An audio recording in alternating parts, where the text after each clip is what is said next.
Jail நம்ம சினிமாவில் பார்க்குற மாதிரி இருக்கிறது. Minimum 2 months notice period.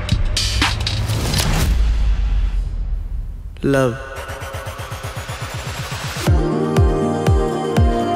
அம்பருண். Hello, I'm அகிழினி. I think you missed me. Natasha ஒரு வருஷமா ட்ரை பண்ணுறல. எனக்கு காஃபி பிடிக்காது, டீ குடிக்கலாமா? உங்கள் ரேப்பிடோலையே போகலான்னு பார்க்குறேன். ஃபுல் கேஷாக கொடுத்துட்றேன். அனோ, இந்த கோவம் உன்னை மட்டும் இல்லை, எங்களையும் சேர்த்தே தான் கொல்லும். அறிவில உனக்கு என்ன எதுக்கு இப்போ டார்ச்சர் பண்ற? ஓவரா பேசுற வரும். என்ன ஓவரா பேசுறாங்க? டேய், அவளுக்கு யாரும் நினைச்சியா? நான் அங்க இருக்கோண்டா. உன் லிட்டில் ஹார்ட்டை என் காலம் ஃபுல்லா வச்சுட்டேன். நிஜமா? சத்தியமா. ஏதோ ஒரு மாதிரி புதுசா இல்ல, பழசுதான். ஆனா இது புதுசா இருக்குடா.